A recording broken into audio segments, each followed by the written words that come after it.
General कोई भी query झंझट खत्म, हमारा मैनेज हो गया।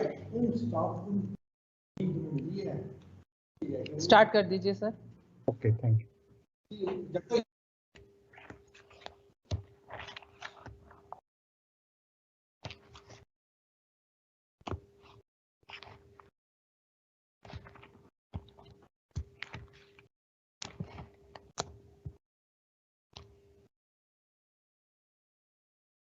Hello, good morning students. So today we are going to start the last unit of your syllabus, that is working capital management.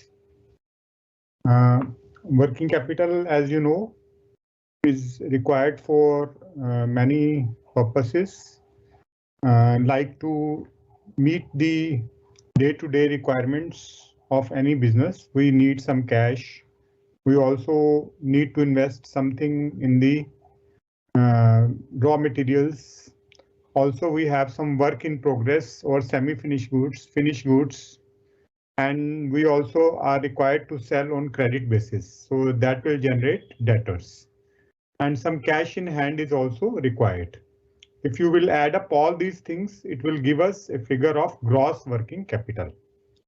So the term working capital is used in two different senses. दो तरीके से हम इसका इस्तेमाल करते हैं, gross working capital और net working capital. जो ग्रॉस वर्किंग कैपिटल होता है, it is the total of all current assets. सारी जो करंट या हिंदी में बोले तो चालू संपत्तियां होती हैं, उनका जो टोटल होता है, अगर हम उनको ऐड कर देंगे तो क्या बन जाएगा, ग्रॉस वर्किंग कैपिटल। तो yes, so what is a current asset? An asset which is converted into cash within a period of 1 year. एक ऐसी एसेट, ऐसी संपत्ति जिसको हम 1 वर्ष के अंदर अंदर कैश में परिवर्तित कर सकते हैं, उसको हम चालू संपत्ति या करंट एसेट बोलते हैं। जैसे कैश है, कैश तो कैश ही है। रिसीवेबल्स हैं, तो ये एक्सपेक्टेड है कि 1 साल के अंदर अंदर हम अपना कैश रिसीव कर लेंगे। मटेरियल है, रॉ मटेरियल है, सेमी फिनिश गुड्स है, फिनिश गुड्स हैं, ये सब कन्वर्ट हो जाएंगे 1 साल के अंदर अंदर कैश में। तो इसको हम बोलते हैं करंट एसेट्स। ठीक है, तो इनका जो टोटल है वो ग्रॉस वर्किंग कैपिटल होता है। जो ग्रॉस वर्किंग कैपिटल है वो एक क्वांटिटी यानी कि मात्रा दर्शाता है। It tells us the quantity, कितनी क्वांटिटी है। It does not gives information about the quality. Quality के बारे में ये नहीं बताता ग्रॉस वर्किंग कैपिटल। एक और कॉन्सेप्ट है net working capital. Net working capital क्या होता है? It is the difference between current assets and current liabilities. तो करंट लायबिलिटीज कौन सी होगी? जो वह सब देता है जो हमको 1 साल के अंदर अंदर पे करनी है, देनी है। तो जैसे लायबिलिटीज फॉर वेजेस, जैसे अगर हम कई बार वेजेस 15 दिन के डिले के बाद देते हैं, या ओवरहेड एक्सपेंसेस हैं वो भी 10-15 दिन के बाद देते हैं, या जब हम मटेरियल परचेज करते हैं, the material which we purchase, we may not make the payment immediately but we take some time from the seller. Seller से कुछ समय मिलता है कि इतने दिनों के बाद आप पेमेंट कर सकते हैं। तो ये सब हो जाती है करंट लायबिलिटीज। तो current assets minus current liability will give you the net working capital. Net working capital that is more important term, ज्यादा महत्वपूर्ण टर्म है नेट वर्किंग कैपिटल। तो इस यूनिट में जो न्यूमेरिकल क्वेश्चन आते हैं वो 2 तरह के आते हैं। 2 types of numerical questions are generally asked in the examination. One is calculation of the operating cycle. Operating cycle calculate करना है हमको। और दूसरी जो चीज हमसे पूछी जाती है एग्जाम में, that is the net working capital required. Working capital, कितनी वर्किंग कैपिटल हमको चाहिए। तो दोनों तरह के क्वेश्चन हम करेंगे और देखेंगे कि कैसे ऑपरेटिंग साइकिल को कैलकुलेट किया जाता है। तो ऑपरेटिंग साइकिल जब हम कैलकुलेट करते हैं तो ये आपको सबसे पहले इंपॉर्टेंट चीज ध्यान में रखनी है You have to keep in mind this thing. Operating cycle is always in days. कितने दिन की ऑपरेटिंग साइकिल है, ये हमको देखना है. तो जितनी कम ऑपरेटिंग साइकिल होगी उतना अच्छा है. The shorter the operating cycle, better it is for the company. क्योंकि इसका मतलब हम उसको बार बार घुमा रहे हैं एक ही कैपिटल को.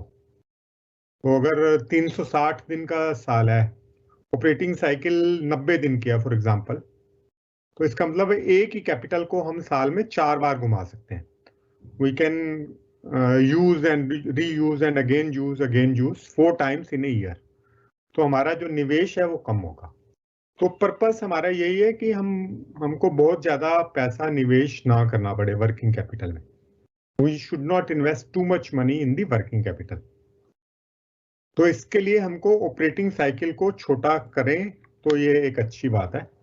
ये कई बार हम ऐसे कदम उठा सकते हैं जिससे कि हमारी ऑपरेटिंग साइकिल छोटी से छोटी हो जाए. छोटी से छोटी हमारी ऑपरेटिंग साइकिल हो जाए, उससे फर्म को बहुत फायदा होगा. तो ऑपरेटिंग साइकिल में क्या होता है, सबसे पहले हमारे पास कैश होता है. कैश से हम क्या बाय करते हैं, raw material. We buy raw material from cash. तो जो रॉ मटेरियल है वो कन्वर्ट हो जाता है किसमें, वर्क इन प्रोग्रेस में, यानी कि half finish goods, semi finish goods, उसको हम बोलते हैं वर्क इन प्रोग्रेस. और वर्क इन प्रोग्रेस किसमें कन्वर्ट हो जाता है, फिनिश गुड्स में. और फिनिश गुड्स जब हम सेल करते हैं क्रेडिट पे, तो हमारे पास आ जाते हैं रिसीवेबल्स, यानी कि डेटर्स. रिसीवेबल्स आ जाते हैं, और जब रिसीवेबल्स से हमें वापस कैश मिलता है तो फिर ये कैश हो जाता है. तो ये पूरा साइकिल घूमता रहता है. ठीक है, होल साइकिल इज देयर. तो we begin with cash. Cash को हम कन्वर्ट करते हैं किसमें, रॉ मटेरियल में. We convert it into raw material, and raw material is converted into semi finish goods. इसको हम वर्क इन प्रोग्रेस भी बोलते हैं. It is also known as work in progress. और जो सेमी फिनिश गुड्स हैं उसको हम कन्वर्ट कर देते हैं फिर किसमें, फिनिश गुड्स में. Semi finish goods are converted into finish goods, and then finish goods are converted into receivables. अगर हम उधार बेच रहे हैं सामान, कई बार तो फिनिश गुड्स सीधा कैश में कन्वर्ट हो जाएगा अगर हम सारी सेल्स कैश पे कर रहे हैं. लेकिन अगर कुछ सेल हम उधार पे कर रहे हैं, तो यानी कि उधार माल बेच रहे हैं, we are selling on credit, that will be converted into receivables. Receivable या डेटर्स में कन्वर्ट हो जाता है. और डेटर्स फिर जब वो पेमेंट करते हैं तो दोबारा से कैश में कन्वर्ट हो जाता है. तो यानी कि वी स्टार्टेड विथ कैश, हमने कैश से शुरुआत की थी और फिर वापस कैश पे पहुंच गए. तो इस पूरी साइकिल को कंप्लीट करने में कितना टाइम लगा, how much time it took to complete this, कितना टाइम हमें लगा, how much time was consumed to convert the cash back into cash. Cash को वापस कैश में कन्वर्ट करने में हमें कितना टाइम लगा. तो that time is known as the operating cycle. उसको हम बोलते हैं ऑपरेटिंग साइकिल. तो ऑपरेटिंग साइकिल जितना छोटा होगा, shorter the operating cycle, better it is, because we can use it again and again. ठीक है, उसको बार बार हम उसका इस्तेमाल कर सकते हैं पूंजी का. तो हमें पूंजी ज्यादा नहीं चाहिए होगी अगर हमारा ऑपरेटिंग साइकिल छोटा है तो. ठीक है, तो इससे रिलेटेड जो क्वेश्चंस है ना, बुक में क्वेश्चन नहीं है, only the practical problems are given in the scheme. So I have prepared some questions. मैंने कुछ questions बनाए हैं, although it is an important thing and can be asked in the examination. तो ये मैंने question 2 बनाए हैं और उसके solution भी मैंने आपको भेजे हैं. I have made 2 questions and also I have sent it. Apart from these 2 questions, you can also practice the questions which are there in the book. जो book में question दिए हैं उसकी practice भी आप कर सकते हैं. तो अब हम ये इसमें जब हम ऑपरेटिंग साइकिल कन्वर्ट करते हैं तो आपको कुछ रिलेशनशिप पता होनी चाहिए. तो रिलेशनशिप, पहली रिलेशनशिप है मटेरियल। एवरेज मटेरियल आपको दिया होगा क्वेश्चन में, तो इसका संबंध किससे है? मटेरियल कंज्यूम्ड से। ठीक है, तो एवरेज मटेरियल को हम कैसे रिलेट करेंगे? उसको मटेरियल कंज्यूम्ड से रिलेट करेंगे, मटेरियल कंज्यूम्ड। ठीक है, जो सेकंड चीज आपकी आ जाती है, ये हमको डेज में कन्वर्ट करना है। दूसरा आ जाता है वर्किंग जो कैपिटल है उसका रिलेशनशिप किससे है वो हमको देखना है। तो उसका है कॉस्ट ऑफ प्रोडक्शन से, कॉस्ट ऑफ प्रोडक्शन कितनी है उससे उसका संबंध होता है। और फिनिश गुड्स का हो जाता है। इसी तरह से हमको सारी चीजों का जो संबंध है वो देखना है, और जब हम इसको कैलकुलेट कर लेंगे तो फिर हमको ऑपरेटिंग साइकिल इसमें कैलकुलेट करेगा। I have sent you one question in the book में मैंने आपको एक क्वेश्चन ऑलरेडी भेज दिया, तो आप उस क्वेश्चन को ध्यान से देखेंगे। तो रॉ मटेरियल का संबंध होता है रॉ मटेरियल कंज्यूम से, वर्क इन प्रोग्रेस का होता है कॉस्ट ऑफ प्रोडक्शन से। वर्क इन प्रोग्रेस का किससे होगा? कॉस्ट ऑफ प्रोडक्शन से, यानी कि सारी लागतें जब ऐड कर देंगे तो कॉस्ट ऑफ प्रोडक्शन आती है। और फिनिश गुड्स का आ जाता है, फिनिश गुड्स का जो आएगा वो हो जाएगा cost of goods sold. Cost of goods sold एक बड़ी टर्म है as related to cost of production. Cost of production जो होता है वो सारी हमारी जो प्रोडक्शन कॉस्ट लेते हैं। कॉस्ट ऑफ गुड्स सेल्स में सेल्स कॉस्ट भी ऐड हो जाती है, जैसे हमने सैलरी पे की सेल्समैन को, या वेयर हाउसेज एक्सपेंसेस हैं वो भी ऐड हो जाएंगे। तो cost of goods sold is a term which will have a higher value, उसकी वैल्यू हायर ज्यादा होगी। लेकिन जो आपका दूसरी चीज है cost of production, that is small, वो छोटा होगा। ठीक है, तो ये रिलेशनशिप आपको ध्यान से देखना है। तो हम ये अब क्वेश्चन सोल्व करते हैं, तो ये हमेशा डेज में आएगा। Operating cycle will always be in the days, ये ध्यान रखना है। इसको अमाउंट में अगर आप कैलकुलेट करेंगे तो आपका आंसर गलत हो जाएगा। तो हमारे पास 4 इसमें प्लस आइटम होंगी और एक माइनस आइटम होगी। प्लस आइटम कौन सी होगी? जब हम ऑपरेटिंग साइकिल कैलकुलेट कर रहे हैं तो एक तो रॉ मटेरियल कंज्यूम्ड की प्लस आइटम होगी कि कितने दिन हमारे पास एवरेज स्टॉक रहता है, और दूसरा है वर्किंग कैपिटल, तीसरा है फिनिश गुड्स, और फोर्थ है रिसीवेबल्स। ये 4 हमारे पास प्लस के आइटम है। I repeat once again, one is the raw material consumed, consumed लेना, परचेज नहीं लेना, कंज्यूम्ड लेना है, रॉ मटेरियल कंज्यूम्ड। और इसका संबंध होगा एवरेज रॉ मटेरियल, जो हम average stock of raw material जो हम रखते हैं अपने पास। दूसरा है work in progress, average work in progress कितना है हमारा, तो इसको हम डिवाइड करेंगे किससे? कॉस्ट ऑफ प्रोडक्शन से इनटू नंबर ऑफ डेज। तीसरी आइटम हो जाएगी फिनिश गुड्स। फिनिश गुड्स का संबंध किससे है? Cost of sales. ठीक है, कॉस्ट ऑफ प्रोडक्शन और कॉस्ट ऑफ सेल्स में क्या फर्क है? कॉस्ट ऑफ प्रोडक्शन जो होती है वो सारी कॉस्ट हम लेंगे जो हमारी लगी हैं उत्पादन करते हुए, लेकिन इसमें सेलिंग एंड डिस्ट्रीब्यूशन एक्सपेंसेस नहीं ऐड करेंगे कॉस्ट ऑफ प्रोडक्शन। लेकिन cost of sales it is a bigger term, it includes, इसमें शामिल हम और चीजें करेंगे। कौन कौन सी? Selling and distribution expenses, selling and distribution expenses भी ऐड कर देंगे तो हमारी कॉस्ट ऑफ सेल्स आ जाएगी।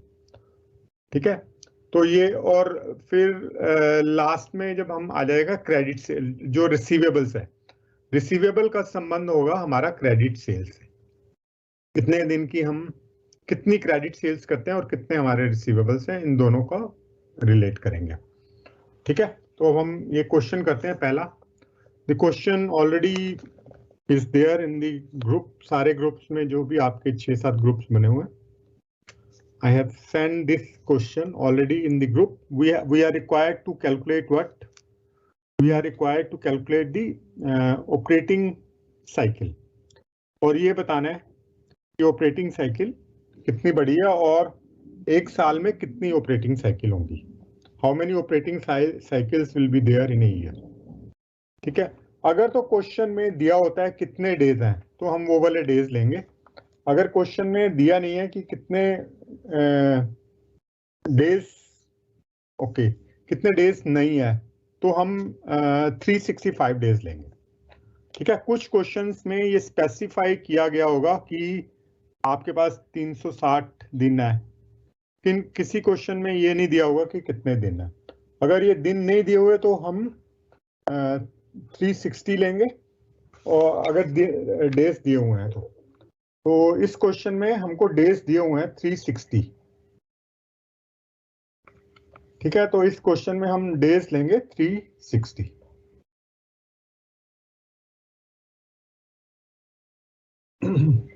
okay, we will take days as 360। तो इसमें सबसे पहले है raw materials consumed.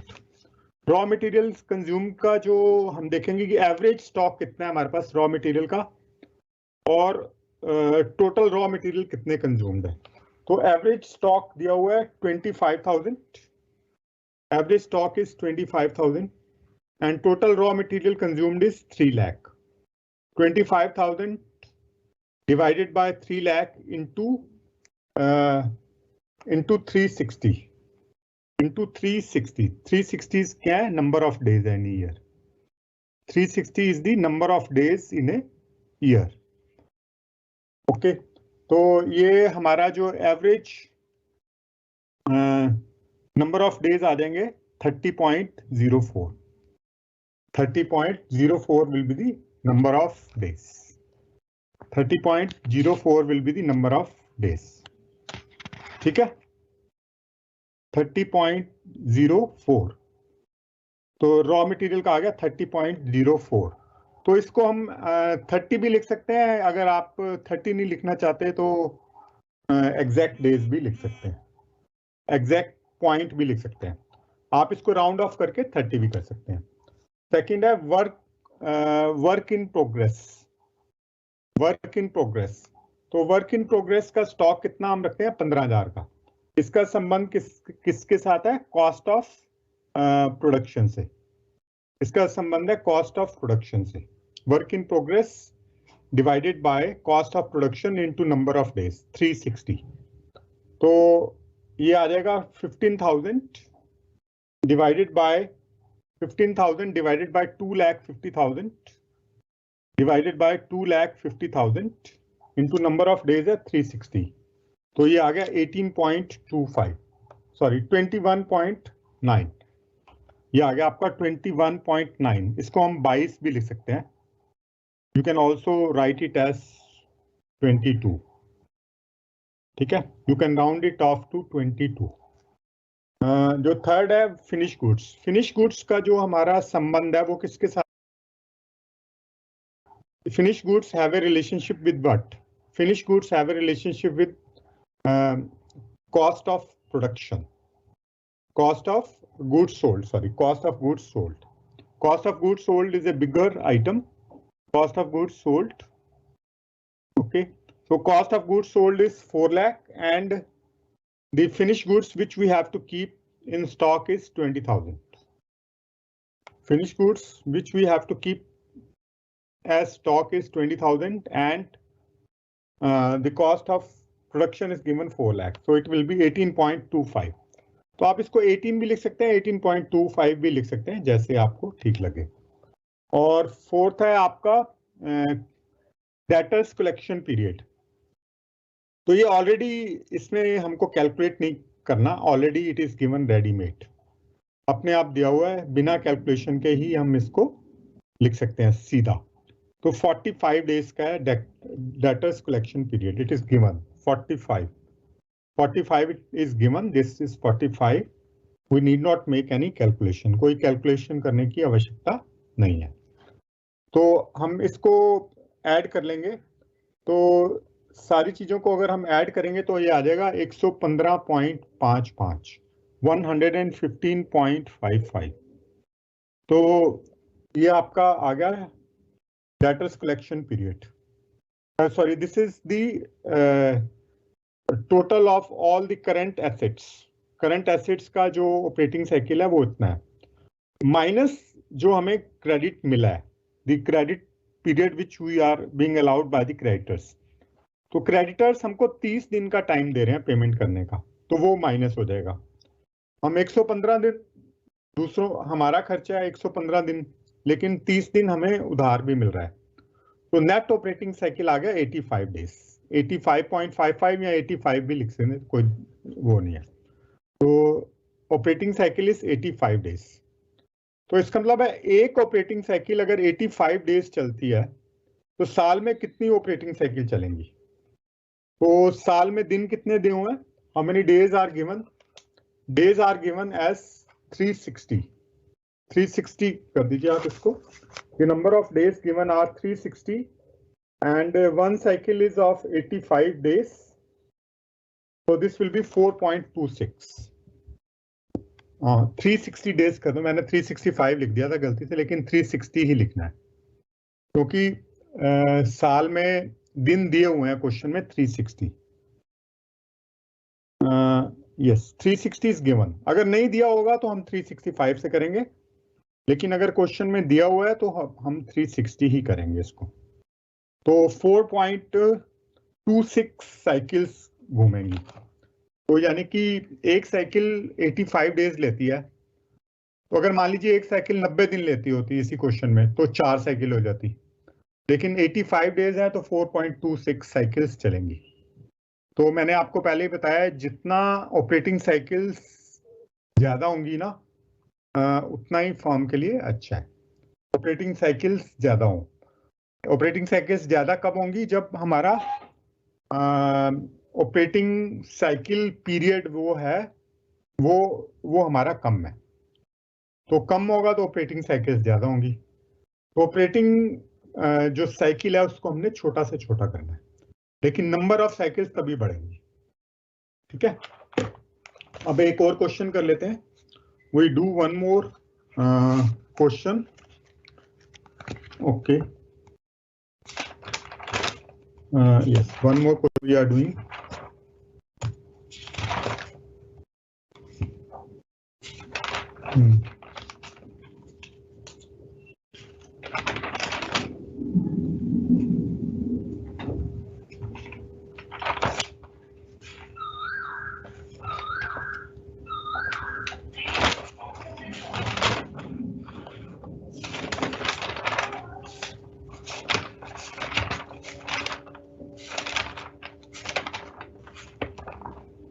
Yes. This is question number 2.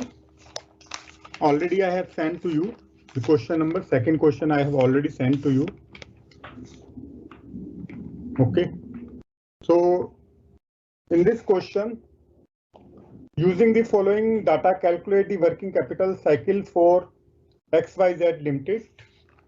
ये क्वेश्चन है. सेल्स दी हुई है 6,000, cost of production 4,200, purchases 1,200, average raw material stock 160, average work in progress stock 170. All this information is available. So we have to calculate the operating cycle. So the first item, 4 item मैंने आपको बताया plus किए हैं और एक item minus किया है. तो इस क्वेश्चन में हमको number of days in a year नहीं दिए हुए. How many, what is the number of days in the year is not given in this particular question. ठीक है, तो अगर नंबर ऑफ डेज नहीं दिए होते तो हम क्या एज्यूम करते हैं कि साल में 365 दिन है. There are 365 days in a year if this information is not given. Okay, if this information is not given, we can always assume that there are 365 days in a year. तो जो first item है वो है raw material. तो raw material, average raw material हमारे पास store में है 160 दिन के लिए, it is given in the question. और रॉ मटेरियल कंज्यूम्ड है 1200. Raw material consumed into 365 days. तो दिस विल बी 49 डेज. ये एग्जैक्ट नहीं है 49, इट इज 49 पॉइंट समथिंग आएगा. After rounding it off we can make it as 49 days. तो आप 49 point something है वैसे भी लिख सकते हैं, तब भी ठीक है। अगर आप इसको राउंड ऑफ कर देते हैं, अगर 5 या 5 से ऊपर होगा तो 1 बढ़ा देंगे, अगर 5 से कम होगा तो नीचे वाले दिन राउंड ऑफ कर देंगे। तो एग्जैक्ट डेज होते हैं, क्योंकि हम डेज में ले रहे हैं आंसर तो डेज लेंगे। तो राउंडिंग ऑफ जब हम कर रहे हैं 0.5 या 0.5 से ऊपर होगा तो 1 बढ़ाएंगे, 0.5 से कम होगा तो 1 कम कर देंगे, ठीक है। तो राउंडिंग ऑफ करने के बाद यह है 49 डेज। सेकंड है वर्क इन प्रोग्रेस। तो वर्क इन प्रोग्रेस का जो संबंध है वो किससे है? कॉस्ट ऑफ प्रोडक्शन से। It is related with cost of production. तो एवरेज वर्क इन प्रोग्रेस है 170 divided by cost of production is given as 4200 into 365। तो ये आ गया 15 दिन, 15 days. It is 15 days, okay. तीसरी जो आइटम है वो है फिनिश गुड्स। तो एवरेज फिनिश्ड गुड्स स्टॉक, हमने क्या लेना है? Average finish goods stock. Average finish goods stock, average it has a relationship with total cost of goods sold. Cost of goods sold, cost of goods sold जो it is a bigger term than cost of production. तो into 365, तो ये दिया हुआ है 360. Okay, it is given as 360 divided by 4200. 360 divided by 4200 into 365 into 365. तो कितने दिन आ गए? 31 डेज आ गए। 31 डेज आ गए, ठीक है। 31 days is the finish goods time period which we have to keep. Then next is the debtors or receivables. इसका संबंध होता है सेल्स से। What is our sales? तो average debtors is given as 700. Average debtors is given as 700 और जो हमारी credit sales है वो है 6000. 700 डिवाइडेड बाय 6000 इंटू 365, ठीक है, इंटू 365। तो ये आपके आ गए 43 डेज। 43 डेज। तो हमारा क्या निकल जाएगा? Gross working capital, gross operating cycle. Gross operating cycle में सिर्फ हमने अभी करंट एसेट्स लिए हैं। Gross operating cycle is 138 days. Gross operating cycle is 138 days. 138 days minus क्या करना है? माइनस करना है जो क्रेडिटर्स है। तो एवरेज क्रेडिटर्स कितने हैं? एवरेज क्रेडिटर्स हैं हमारे पास 180 और टोटल परचेजेस कितनी है? 1200। 180 divided by 1200 into number of days यानी कि 365। तो ये निकल गया हमारा 55 डेज। 55 डेज निकल गया। ये माइनस होगा, एक ही आइटम माइनस की होती है, 4 प्लस की होती है। तो माइनस करने के बाद हमारा जो आंसर फाइनल आएगा 138 माइनस 55, तो 83 डेज, यानी कि ऑपरेटिंग साइकिल 83 डेज की है। इस क्वेश्चन में नहीं पूछा गया कि कितनी ऑपरेटिंग साइकिल होंगी साल में। अगर वो पूछेंगे तो आप इसको करेंगे 365 divided by 83। 365 divided by 83 will be the number of operating cycles in a year. So this is how you will proceed. तो एक चीज आपको ध्यान में रखनी है, one thing you have to keep in mind, जो नंबर ऑफ डेज लेंगे वो अगर तो क्वेश्चन में स्पेसिफाइड है तो वो वाले लेंगे, अगर क्वेश्चन में स्पेसिफाइड नहीं है नंबर ऑफ डेज तो 365 लेंगे, ठीक है। तो 365 भी ले सकते हैं और जो नंबर हमको दिया हुआ है एग्जाम में वो भी ले सकते हैं, क्वेश्चन में दिया हुआ। तो इस तरह से आपको ऑपरेटिंग साइकिल के क्वेश्चन अटेम्प्ट करना है। तो ये ऑपरेटिंग साइकिल कैलकुलेशन करना इंपॉर्टेंट है। इसकी 3-4 क्वेश्चंस की आप प्रैक्टिस कीजिए, यू डू दी प्रैक्टिस। और नेक्स्ट क्लास भी हमारी होनी है, अगर नेक्स्ट क्लास में आप पूछ सकते हैं सारी प्रॉब्लम जो भी आपकी अभी तक की हैं वो नेक्स्ट क्लास में आप सब पूछ लेना, क्योंकि that will be the last and final class. So whatever problem you have while discussing any type of question, you can ask in the last class. ठीक है, तो उसमें क्वेश्चन आंसर सेशन थोड़ा सा मैं बढ़ा दूंगा आपको, so that you can we can discuss all the questions. Now we can move on to the next part of this topic, how to calculate the working capital requirements. हमको working capital requirement कितनी है, तो इससे संबंधित मैंने आपको कुछ questions भेजे हैं 13.1 and 13.2. Two questions we will be solving here in the class, and 2 or 3 questions we will be solving in the next class. In the last class we will be solving 2 or 3 questions of working capital requirement, and then I will take up your questions relating to all topics which we have covered so far. ठीक है, जितने भी आपकी problem है उनको लिख लीजिए अच्छी तरह से, जो आपने नेक्स्ट क्लास में मेरे से पूछनी है। अब हम करते हैं वर्किंग कैपिटल रिक्वायर्ड, कैसे उसकी कैलकुलेट करें। तो एक चीज आपको ध्यान में रखनी है कि इसमें ना, जैसे एनुअल सेल्स दी हुई है और वीकली हमारी रिक्वायरमेंट है, तो दोनों को आपने सेम कन्वर्ट करना है। अगर सेल्स एनुअल दी हुई है तो वीकली में कैसे कन्वर्ट करेंगे, तो अगर बाकी डाटा वीक में दिया हुआ है और सेल्स साल के हिसाब से दी हुई है, तो अगर क्वेश्चन में दिया हुआ है कि 48 वीक्स हैं या 50 वीक्स हैं तो 50 से डिवाइड कर देंगे। अगर क्वेश्चन में कुछ भी नहीं दिया हुआ तो 52 से डिवाइड करेंगे, क्योंकि नॉर्मली एक साल में कितने वीक होते हैं 52, एक साल में कितने हफ्ते होते हैं 52। और अगर मंथ में कन्वर्ट करना है तो एक साल में मंथ में कन्वर्ट करने के लिए आप 12 से उसको डिवाइड करेंगे। ठीक है, तो सबसे पहला ये काम करना है कि सेल अगर ईयरली है और बाकी डाटा वीकली है तो सेल को भी हम वीकली सेल्स में कन्वर्ट कर लेंगे। इसके बाद हमारी प्रॉब्लम जो है वो इजी हो जाएगी।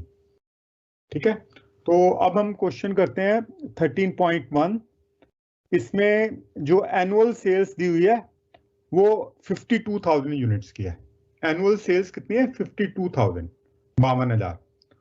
तो अगर हमने इसको वीक में कन्वर्ट करना है तो कैसे होगा, 52,000 डिवाइडेड बाय 52, तो वीकली सेल्स हमारी कितनी हो जाएगी, वीकली प्रोडक्शन कितनी हो जाएगी 1000। ये आपको सबसे पहले स्टेप लेना है। It is given that the annual production is 52,000 units, तो weekly production will be 52,000 divided by 52 means 1000 units. That is the first stage. Now we can move on to calculate the working capital requirement. तो इसमें भी देखेंगे आप जो plus items कौन कौन सी होती हैं। प्लस आइटम होती है रॉ मटेरियल, जो हमने इसका स्टॉक रखना है, रॉ मटेरियल। दूसरी होती है work in progress. Work in progress में 3 चीजें होंगी, कौन कौन सी, मटेरियल, लेबर और ओवरहेड। मैं दोबारा से रिपीट कर रहा हूं, पहली प्लस आइटम होगी रॉ मटेरियल। तो रॉ मटेरियल सेपरेटली उसका कितना स्टॉक हमको रखना है, तो जितना स्टॉक रखेंगे उतनी हमारी इन्वेस्टमेंट वर्किंग कैपिटल में बढ़ जाएगी। दूसरी हमारी इन्वेस्टमेंट होती है किसमें, दूसरी इन्वेस्टमेंट होती है हमारी work in progress. Work in progress क्या होता है, सेमी फिनिश गुड्स, जो आधी अधूरी चीजें बनी हुई हैं। तो वर्क इन प्रोग्रेस में 3 चीजें होती हैं, मटेरियल, लेबर और ओवरहेड। अगर कोई इंफॉर्मेशन नहीं दी हुई तो मटेरियल का 100% लेंगे, क्योंकि जैसे ही हमने सामान बनाना शुरू किया तो सारा मटेरियल हमको ला के रखना पड़ता है। तो मटेरियल 100%, वेजिस और ओवरहेड 50% लेते हैं। ठीक है, तो I repeat, while calculating the work in progress, material we will take 100%, labour and overhead 50%, 50%, ये रूल है अगर कोई और इंफॉर्मेशन नहीं दी हुई। तो तीसरी आइटम है फिनिश गुड्स। फिनिश गुड्स में सिर्फ हम कॉस्ट लेते हैं, कितनी हमारी कॉस्ट है। ठीक है, तो कॉस्ट ऑफ प्रोडक्शन लेंगे फिनिश गुड्स में। और फोर्थ है डेटर्स या रिसीवेबल्स। इसमें सेलिंग प्राइस नहीं लेंगे, इसमें सिर्फ हम we will take only the cost price, ये याद रखना है आपको। We will take only the cost price. Debtors calculate करते वक्त बच्चे एक मिस्टेक कर देते हैं, वो उसको सेलिंग प्राइस पे कैलकुलेट करते हैं। ठीक है। तो जब डेटर्स को हम कैलकुलेट करेंगे तो वो सेलिंग प्राइस पे नहीं कैलकुलेट करना, क्योंकि उसमें हमारा प्रॉफिट इंक्लूडेड है। जब हम प्रॉफिट को इंक्लूड कर रहे हैं तो इसका मतलब प्रॉफिट में तो हमारी कोई इन्वेस्टमेंट नहीं है ना हमारे पास। हमने ये देखना है कि हमारा कितना निवेश हो रहा है, what is the investment from our side. तो प्रॉफिट को आप इन्वेस्टमेंट नहीं बोल सकते, you can not call profit as investment. ठीक है, तो प्रॉफिट को हमने अलग कर देना, we have to exclude profit. और ये चार जब, और उसके बाद हमारे पास कैश कितना होना चाहिए, what is the amount of cash we have to keep. तो these items are included as these items will be included as current assets. तो current assets में रिपीट करता हूँ, raw material work in progress 2, finish goods 3, debtors 4 और cash 5 current assets होती हैं normally. वैसे कुछ और भी हो सकती हैं, जैसे कि अगर हमने प्री पे किया हुआ है तो क्वेश्चन में जनरली आपको ये 5 आइटम मिलेंगी। 5 आइटम होंगी, raw material, work in progress, finish goods, debtors और कैश, ये 5 आइटम्स। तो इनका टोटल करोगे तो करंट एसेट्स आ जाएंगी। If you will make a total of all this will B current assets minus current liabilities. Current liabilities में आपका क्या क्या हो सकता है, नॉर्मली क्रेडिटर्स होते हैं, वेजेस होते हैं और ओवरहेड होते हैं। ओवरहेड जो हमने पे नहीं किए, वेजेस जो पे नहीं की, और क्रेडिटर्स जो हमें उधार दे रहे हैं, the creditors which are giving us. जब हमने रॉ मटेरियल परचेज किया तो उसकी पेमेंट हम इमीडिएटली नहीं करते, कई बार वो हमें अलाउ कर देता है कि आप 15 दिन के बाद या 1 महीने के बाद करें, तो accordingly we have to make the adjustment. तो अब हम क्वेश्चन नंबर 13.1 करते हैं। सबसे पहली आइटम है रॉ मटेरियल। तो रॉ मटेरियल की जो कॉस्ट है वो 8 रुपीज पर यूनिट है। सबसे पहले तो हमको ये देखना है कि हमारी वीकली प्रोडक्शन कितनी है। तो वीकली प्रोडक्शन, एनुअल प्रोडक्शन दी हुई है 52,000। कितनी दी हुई है? 52,000। एनुअल प्रोडक्शन कितनी है? 52,000। और कितने वीक होते हैं साल में? 52। तो वीकली प्रोडक्शन कितनी हो गई? 1000। That is the first step. Annual production 52,000 divided by number of weeks 52। तो एक वीक में हमारी कितनी प्रोडक्शन हो जाएगी? 1000। पहला स्टेप आपको ये कैलकुलेट करना है। अगर आपने ये सही कैलकुलेट कर लिया तो इसके आपको 2 नंबर तो मिल जाते हैं। नेक्स्ट स्टेप आपका होता है कैलकुलेटिंग दी करंट एसेट्स। तो करंट एसेट्स में सबसे पहली जो आइटम है वो है raw material. Raw material is given as 8 rupees per unit. 8 रुपए उसकी लागत है। और क्वेश्चन में दिए हुए हम रॉ मटेरियल का स्टॉक 4 हफ्ते रखते हैं।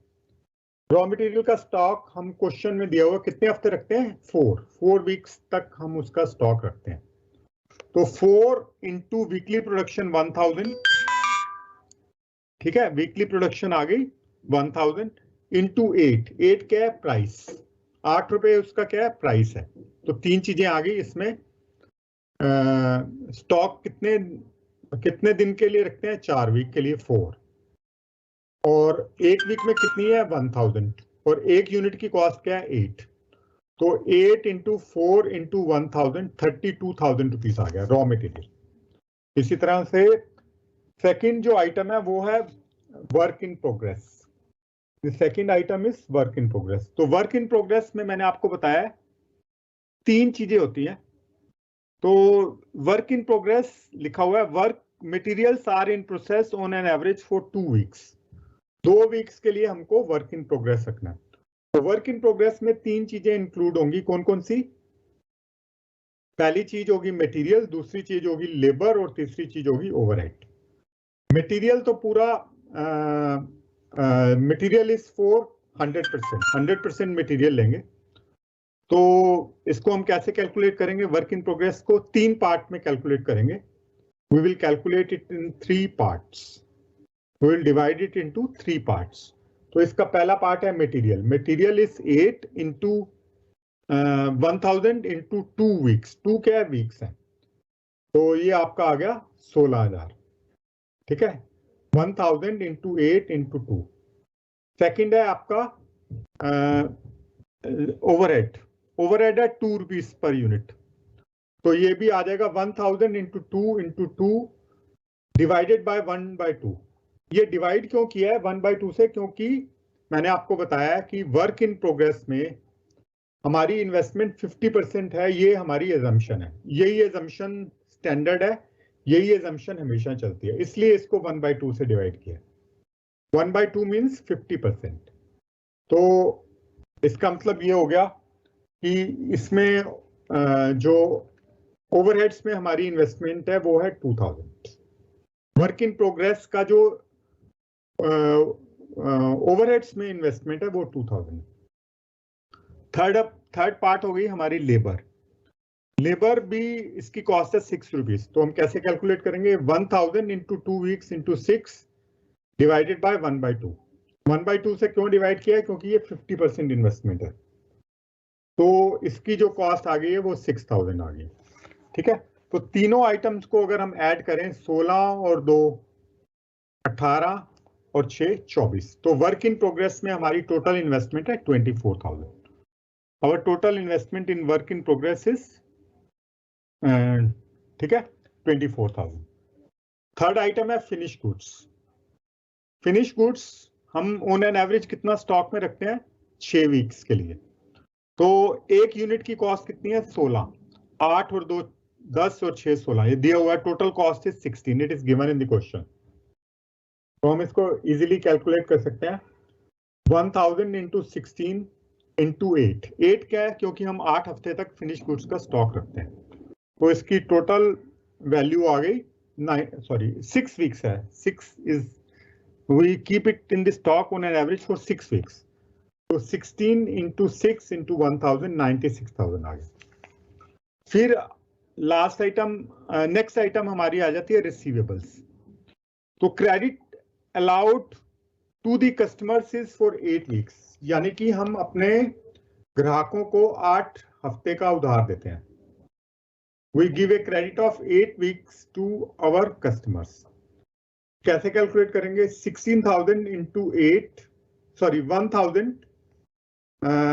1,000 is the number of units. 16 rupees per unit is our cost. इसमें सेलिंग प्राइस नहीं लेना, सेलिंग प्राइस 20 है। अगर आप 20 ले लोगे सेलिंग प्राइस तो क्वेश्चन गलत हो जाएगा, क्योंकि सेलिंग प्राइस में हमारी इन्वेस्टमेंट नहीं है। 4 रुपए जो प्रॉफिट है वो हमारी इन्वेस्टमेंट नहीं है। ठीक है, तो डेटर्स को भी टोटल कॉस्ट पे ही कैलकुलेट करना है। डेटर्स को भी टोटल कॉस्ट पे कैलकुलेट करना है, सेलिंग प्राइस पे कैलकुलेट नहीं करना। Okay, debtors are to be calculated at the cost price, not at the selling price. ये आपको ध्यान में रखना है। Always keep this thing in mind. ठीक है, तो 1000 is the weekly production, 16 rupees is the cost of 1 unit, and we give a credit of 8 weeks. तो 1000 इंटू 16 इंटू 8, तो आ गया 1,28,000। 1,28,000 is our investment in the debtors. जो final item है cash. Cash company को रखना पड़ता है कितना? 75,000 rupees. Company has to keep a cash of 75,000 rupees all the time. तो ये आपकी आ गई करंट एसेट्स। करंट एसेट्स कितनी हो गई हमारी? 3,55,000। ये हमने सारी ऐड कर दी। तो क्या क्या ऐड किया है? Raw material 32,000, work in progress 24,000, investment in the finish goods 96,000, investment in receivables 1,28,000, cash 75,000। तो total amount is 3,55,000। 3,55,000 is the total, that is current assets. अब हमको माइनस करना है करंट लायबिलिटीज। करंट एसेट्स आ गई 3,55,000, उसमें से माइनस करेंगे करंट लायबिलिटीज। तो करंट लायबिलिटीज क्या है हमारी? करंट लायबिलिटीज, सबसे पहली करंट लायबिलिटी है क्रेडिटर्स। क्रेडिटर्स किस चीज के होते हैं? रॉ मटेरियल जो हमने परचेज किया है। तो हमें 4 हफ्ते का उधार दे रहे हैं। Creditors are giving us a credit of 4 weeks. तो 8 इंटू 4, 8 क्या है? रॉ मटेरियल की कॉस्ट है। 4 हफ्ते तक वो हमें उधार दे रहे हैं। 8 इंटू 4 इंटू 1000 जो कि वीकली प्रोडक्शन है। तो 32,000 की हमारे क्रेडिटर्स हो गए, जिसका उधार हमको देना है 32,000 वीकली। और वेजिस, वेजिस हम 1.5 हफ्ते के बाद पे करते हैं। लैग इन पेमेंट का मतलब है जब ड्यू हो तो हम तुरंत उसकी पेमेंट नहीं करते, बल्कि 1.5 वीक उसके बाद पेमेंट करते हैं। 1.5 वीक, ठीक है। तो 2 रुपए लेबर की कॉस्ट है पर यूनिट, 1.5 इंटू 1.5 इंटू 1000, तो 2 इंटू 1.5 आ जाएगा 3 इंटू 1000 1000। तो टोटल जो हमारी इन्वेस्टमेंट है किसमें, जो हमने अभी पे करना है किसको, वेजेस को, 3000। तो टोटल लाइबिलिटीज हमारी करंट लाइबिलिटीज है 35,000। 32 प्लस 3 32 जमा 3 35,000 की करंट लाइबिलिटीज हो गई। करंट एसेट्स कितनी थी, 3,55,000। करंट लाइबिलिटीज कितनी है, 35,000। तो नेट वर्किंग कैपिटल कितनी आ गई हमारी, 3,20,000, 3,20,000। तो current assets minus current liabilities is the net working capital. Net working capital is 32,000। 32,000, ठीक है। 32,000 is the net working capital. 3,20,000 is the net working capital, sorry. अब हम क्वेश्चन सेकंड वाला कर लेते हैं, that is question number 13.2। Question number 13.2। तो first step इसमें भी वही रहेगा। सबसे पहले एनुअल प्रोडक्शन दी हुई है 26,000। एनुअल प्रोडक्शन कितनी दी हुई है, 26,000 दी हुई है। तो वीकली, क्योंकि बाकी सारी इंफॉर्मेशन वीक के हिसाब से है, all other information is in terms of weeks. तो एनुअल प्रोडक्शन को भी हमने वीकली प्रोडक्शन में कन्वर्ट करना है। We have to convert the annual production into weekly production because all other information is given weekly. Weekly दी हुई है पूरी इंफॉर्मेशन, तो इसको भी हम वीकली के हिसाब से करेंगे, ठीक है। तो एनुअल प्रोडक्शन कितनी है, 26,000। तो वीकली प्रोडक्शन कितनी हो जाएगी, 26,000 डिवाइडेड बाय 52। 26,000 डिवाइडेड बाय 52 कितनी आ गई, 500 आ गई, ठीक है। तो इसमें सेलिंग प्राइस दिया हुआ है 60 और मटेरियल लेबर वगैरह नहीं दिए हुए। तो सेलिंग प्राइस इस दिया हुआ है 60, मटेरियल है 40%, तो 40% 60 का कितना हो जाएगा, 24। लेबर है यस, लेबर इज 30%, तो 30% 60 का लेना हमें, कितना हो जाएगा, 18। और ओवरहेड्स हैं 20%, 20% 60 का कितना हो जाएगा, 12। तो ये हमको कैलकुलेट करना है, ठीक है। We have to calculate the yes, what we have to calculate, we have to calculate the overhead, material and labor cost. So material cost is 40% of 60, that will be 24. Labor will be 30% of 60, that is 18. And overhead is 20% of 60, that is 12. That is 12. ठीक है। तो ये सबसे पहले calculation करनी है। 2 calculation important है। सबसे पहले क्या कैलकुलेट करोगे आप, कि प्रोडक्शन,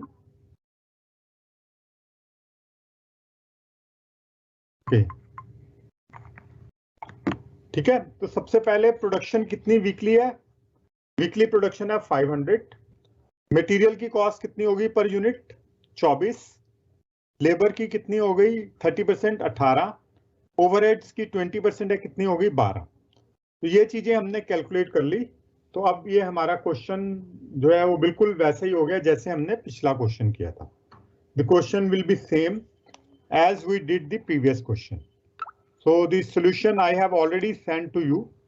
तो मैं बस एक बार आपको जल्दी जल्दी बोल देता हूँ solution. Already I have send to you in the group. तो ये 2 चीजें थी जो कि इंपॉर्टेंट थी, आपको कैलकुलेट करनी थी सेपरेटली, क्योंकि ये चीजें नहीं दी हुई थी। तो लेट्स चेक। तो रॉ मटेरियल आ जाएगा आपका, सबसे पहली आइटम है रॉ मटेरियल। रॉ मटेरियल 500, क्योंकि हम 3 हफ्ते तक इसको स्टॉक में रखते हैं। 500 इंटू 3, और इसकी जो पर यूनिट कॉस्ट है वो हमने निकाल ली है 24।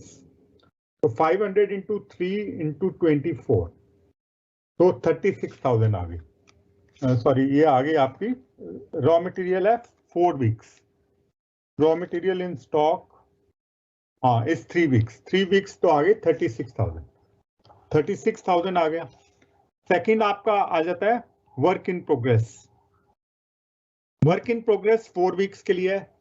तो वर्क इन प्रोग्रेस के 3 पार्ट्स होते हैं, मैंने आपको ऑलरेडी बताया। There are 3 parts of work in progress.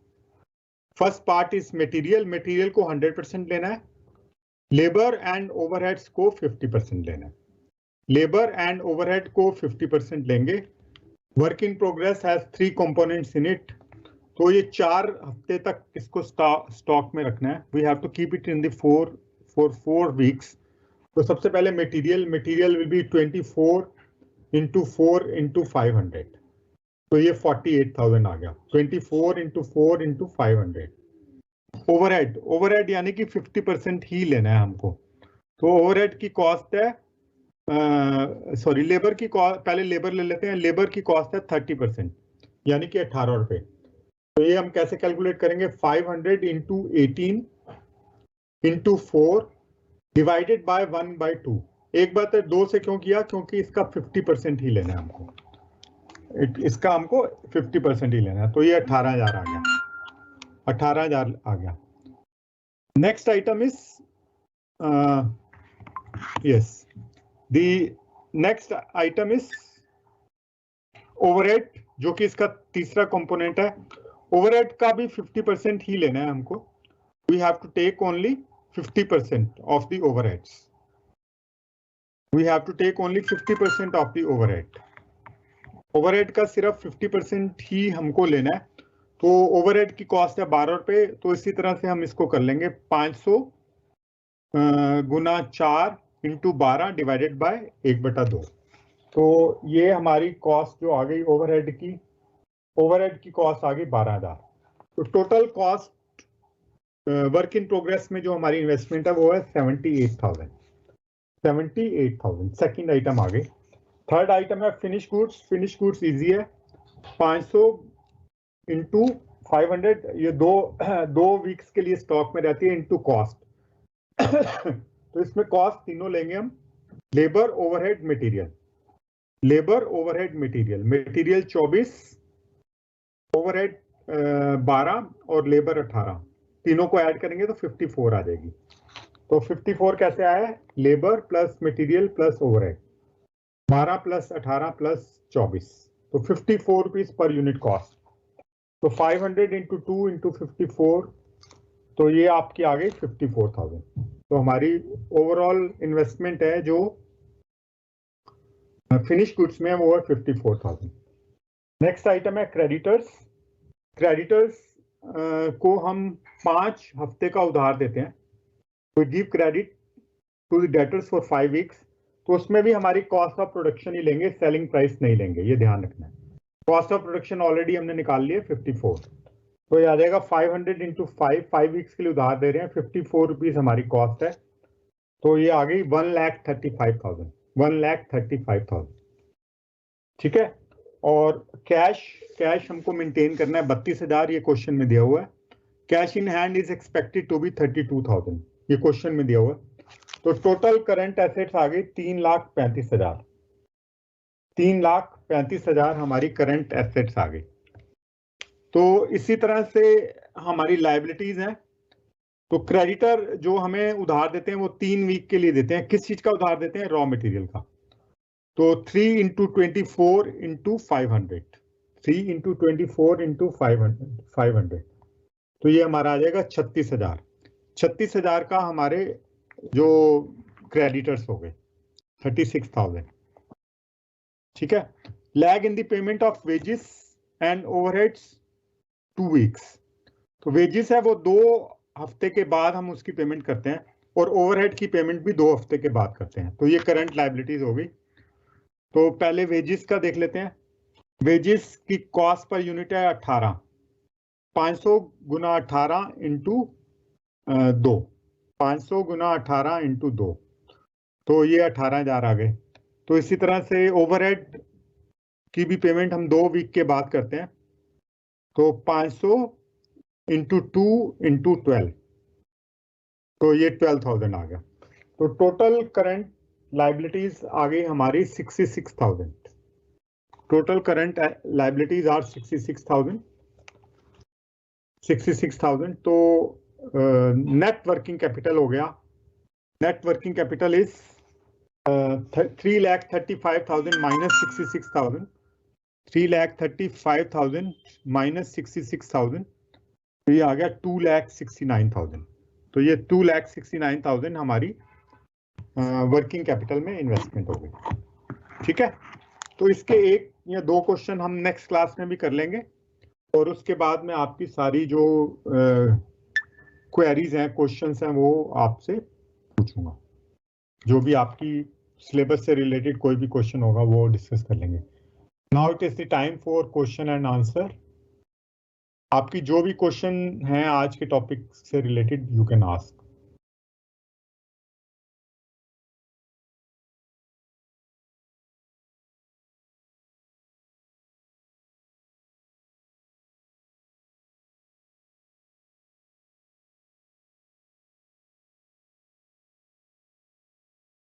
बच्चे क्वेश्चन कौन से में 2500, एक मिनट मैं देख लेता हूँ। रॉ मटेरियल कंजम्पशन पीरियड, एक मिनट, कौन सा क्वेश्चन आप देख रहे हो? आप क्वेश्चन नंबर मेंशन, अच्छा क्वेश्चन नंबर मैंने इस बार दिया ही नहीं था।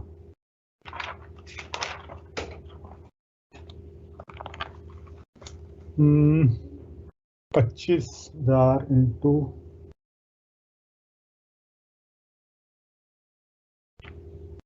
बेटा वो इसमें क्वेश्चन में दिया हुआ है 365। हाँ 365, ठीक है, यू आर करेक्ट। मैंने गलती से 360 लिख दिया, आप इसको 365 ही करो, क्योंकि अगर नंबर ऑफ डेज दिया हुआ है क्या, find out.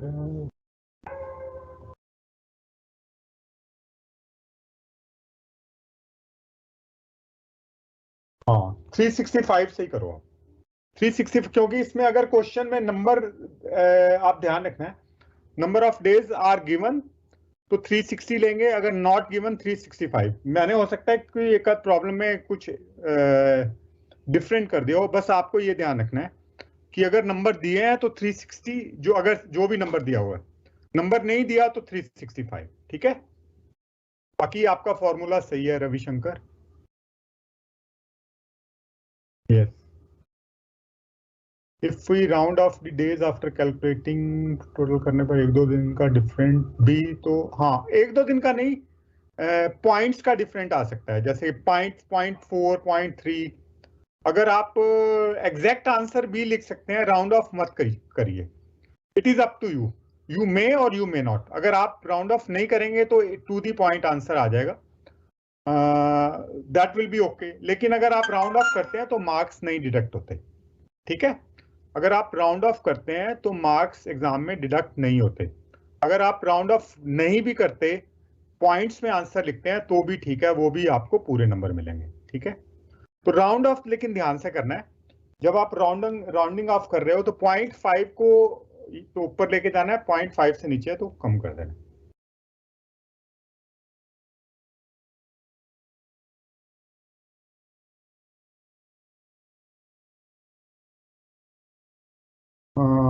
Without round of it is 10।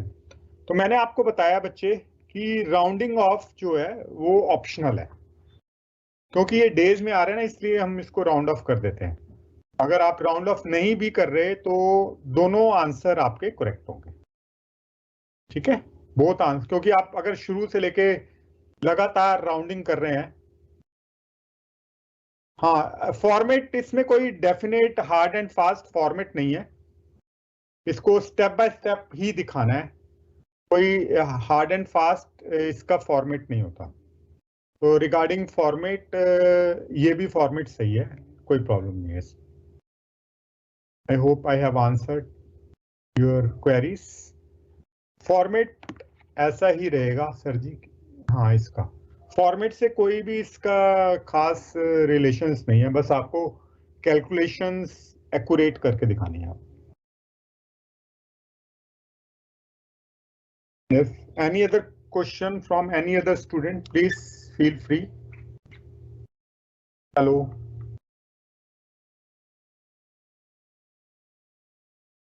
So regarding the next class, that will be the final, I think, class, last class. उसमें आप अभी से ही सारी अपनी प्रॉब्लम एक कॉपी पे ले लो, कॉपी पेज पे नोट कर लो, जो आपको प्रॉब्लम लग रही है कि ये प्रॉब्लम हो सकती है, ये यानी कि कोई टॉपिक अगर क्लियर नहीं है तो आप वो मेरे से पूछ सकते हैं, ठीक है, क्योंकि और फिर इसके बाद चांस मुश्किल मिल जाएगा। हालांकि आप अपनी जो प्रॉब्लम है वो ग्रुप एडमिन को भेज दो। कोई भी अगर आपकी क्वेश्चन है वो आप ग्रुप एडमिन को भेज दो, ग्रुप एडमिन ग्रुप में फॉरवर्ड करेगा, इंडिविजुअल स्टूडेंट ग्रुप में फॉरवर्ड नहीं करेंगे कोई भी क्वेश्चन आपका है, क्योंकि many students they miss use the facility of the group. ये ग्रुप आपके एकेडमिक पर्पस के लिए बना है, the group is for academic purpose only, okay, and only academic things are to be discussed. So some students, they take undue advantage of this liberty and they start sending rubbish in the group, which I don't like and which is not desirable also. ठीक है, तो मैंने इसीलिए सारे group admin को बोला हुआ है कि only group admin should send the message. So if you have any problem, either you can send it straight to me, सीधा मुझे भेज सकते हैं, कोई दिक्कत नहीं है, आप मुझे व्हाट्सएप कर दीजिए तो मैं आपका answer, I will try to solve the, give the answer, and if the question is good and if I think that this problem can be of help to many students, I will send the reply in the group as well. ठीक है, तो I am here to help you, but the question is you should be reasonable and you should not send undesirable messages in the group, and for that is the reason you have been restricted not to send the message. You can address to the group admin. Anji, last class, this is not the last class. One more class will be there. One more class will be there. In that we will be discussing 2 or 3 questions relating to working capital management के 2-3 question और कर लेंगे, और उसके बाद थोड़ा सा मैं आपको EOQ, इकोनॉमिक ऑर्डर क्वांटिटी, और ABC एनालिसिस के बारे में बता दूंगा, जिसका थ्योरी क्वेश्चन आते हैं एग्जाम में, ठीक है, that we can discuss in the last class.